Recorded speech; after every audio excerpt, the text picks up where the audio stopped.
ಎಲ್ಲರಿಗೂ ನಮಸ್ಕಾರ. Welcome to my YouTube channel. ಬೆಳಗ್ಗೆ ಎದ್ದ ತಕ್ಷಣ ಇವತ್ತು ಏನು ತಿಂಡಿ ಮಾಡೋದಪ್ಪ ಅಂತಲೇ ಯೋಚನೆ ಮಾಡ್ತಾ ಇರೋರಿಗೆ ಇಲ್ಲಿದೆ ಒಂದು ದಿಢೀರಾಗಿ ಮಾಡುವಂಥ ಹೆಸರು ಕಾಳು ಓಟ್ಸ್ ದೋಸೆ. ಈ ದೋಸೆ ಆರೋಗ್ಯಕ್ಕೆ ತುಂಬ ಒಳ್ಳೆಯದು. ವೆಯ್ಟ್ ಲಾಸ್ ಮಾಡೋರಿಗಂತೂ ಹೇಳಿ ಮಾಡಿಸಿದಂತಹ ದೋಸೆ ಇದು. ಮೊಳಕೆ ಬಂದ ಹೆಸರು ಕಾಳಿದ್ರೆ ಬೆಳಗ್ಗೆ ಲೇಟಾಗಿ ಎದ್ದರೂ ಏನೂ ತೊಂದರೆ ಇಲ್ಲ. ಚಟ್ಪಟ ಅಂತ 10 ನಿಮಿಷದಲ್ಲಿ ದೋಸೆ ಹಿಟ್ಟು ರೆಡಿ ಆಗ್ತದೆ. ಒಂದು ಮಿಕ್ಸಿ ಜಾರಿಗೆ 1 ಕಪ್ ಮೊಳಕೆ ಬಂದ ಹೆಸರು ಕಾಳನ್ನು ಹಾಕ್ತಾ ಇದ್ದೇನೆ, ಹಾಗೂ 2 ಕಪ್ ಓಟ್ಸನ್ನು ಹಾಕ್ತಾ ಇದ್ದೇನೆ. ಮೊಳಕೆ ಬಂದ ಹೆಸರು ಕಾಳಾದರೆ ಸ್ವಲ್ಪ ಜಾಸ್ತಿ ಪೋಷಕಾಂಶಗಳೆಲ್ಲ ಸಿಗ್ತದೆ. ಹೆಸರು ಕಾಳನ್ನು 4 ರಿಂದ 5 ಗಂಟೆಗಳ ಕಾಲ ನೆನೆ ಹಾಕಿ ಕೂಡ ಉಪಯೋಗಿಸಿಕೊಳ್ಳಬಹುದು. ಮೊಳಕೆ ಬಂದರೆ ಇನ್ನೂ ಉತ್ತಮ. ಇದಕ್ಕೆ 2 ಹಸಿಮೆಣಸು, 1 ಟೇಬಲ್ ಸ್ಪೂನ್ ಜೀರಿಗೆ ಹಾಗೂ 1 ಕಪ್ ನೀರನ್ನು ಹಾಕಿ ನುಣ್ಣಗೆ ರುಬ್ಬಿಕೊಳ್ಳೋಣ. ಕೊತ್ತಂಬರಿ ಸೊಪ್ಪು ಮತ್ತು ಶುಂಠಿಯನ್ನು ಕೂಡ ಸೇರಿಸಿಕೊಳ್ಳಬಹುದು, ರುಚಿ ಇನ್ನೂ ಹೆಚ್ಚುತ್ತದೆ. ಇಷ್ಟೇ, 5 ನಿಮಿಷ ನೋಡಿ, ದೋಸೆ ಹಿಟ್ಟು ರೆಡಿ ಆಯಿತು. ಇದಕ್ಕೀಗ ರುಚಿಗೆ ತಕ್ಕಷ್ಟು ಉಪ್ಪು ಹಾಕಿ ಮಿಕ್ಸ್ ಮಾಡಿದರೆ ದೋಸೆಯನ್ನು ಹೊಯ್ದುಕೊಳ್ಳಬಹುದು. ನನ್ನ ವಿಡಿಯೋಸ್ ನಿಮಗೆ ಇಷ್ಟವಾಗ್ತಾ ಇದ್ದರೆ ಒಂದು ಲೈಕ್ ಕೊಡಲು ಮರೆಯಬೇಡಿ. ಸಬ್ಸ್ಕ್ರೈಬ್ ಕೂಡ ಮಾಡಿ. ನಿಮ್ಮ ಅನಿಸಿಕೆಗಳನ್ನು ಕಮೆಂಟ್ ಮೂಲಕ ತಿಳಿಸಿ, ನನಗೂ ಖುಷಿಯಾಗುತ್ತದೆ. ಬನ್ನಿ ಈಗ ಒಂದೊಂದೇ ದೋಸೆಯನ್ನು ಹೊಯ್ದುಕೊಳ್ಳೋಣ.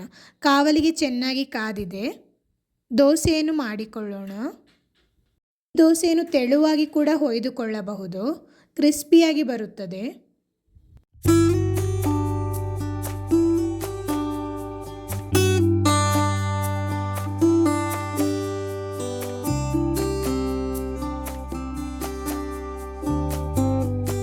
ತುಪ್ಪ ಅಥವಾ ಎಣ್ಣೆಯನ್ನು ಹಾಕಿ ಮಗುಚಿ 2 ಬದಿ ಚೆನ್ನಾಗಿ ಬೇಯಿಸಿಕೊಳ್ಳೋಣ. ನೋಡಿ ದೋಸೆ ಎಷ್ಟು ಕ್ರಿಸ್ಪಿಯಾಗಿ ಬಂದಿದೆ ಅಂತ.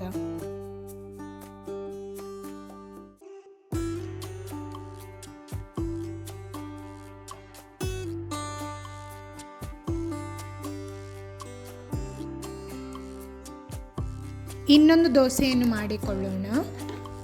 ದೋಸೆಯ ರುಚಿ ಕೂಡ ತುಂಬ ಚೆನ್ನಾಗಿರುತ್ತದೆ. ನಿಮಗಿಷ್ಟವಾದ ಯಾವುದೇ ರೀತಿಯ ಚಟ್ನಿಯೊಂದಿಗೆ ಇದನ್ನು ಸರ್ವ್ ಮಾಡ್ಬೋದು. ಇದನ್ನು ರಾತ್ರಿ ಊಟಕ್ಕೆ ಕೂಡ ಮಾಡಿಕೊಳ್ಳಬಹುದು. ಕೆಲವರು ಲೈಟಾಗಿ ಏನಾದರೂ ತಿನ್ನಬೇಕು ಅಂತ ಅನಿಸಿದರೆ ದಿಢೀರಾಗಿ ಈ ದೋಸೆಯನ್ನು ಮಾಡಿಕೊಳ್ಳಬಹುದು.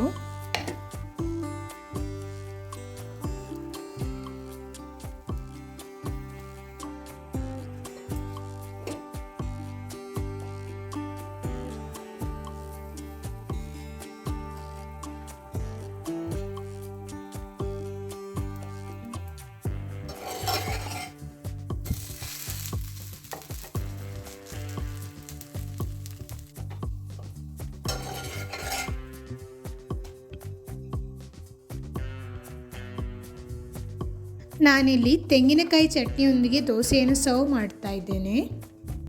ನೀವೇನಾದರೂ ಟ್ರೈ ಮಾಡಿದರೆ ಹೇಗಾಯಿತು ಅಂತ ಕಮೆಂಟ್ ಮಾಡಿ ತಿಳಿಸುವುದನ್ನು ಮರೆಯಬೇಡಿ. ಇನ್ನೊಂದು ವಿಡಿಯೋದಲ್ಲಿ ಸಿಗುತ್ತೇನೆ. ಧನ್ಯವಾದಗಳು.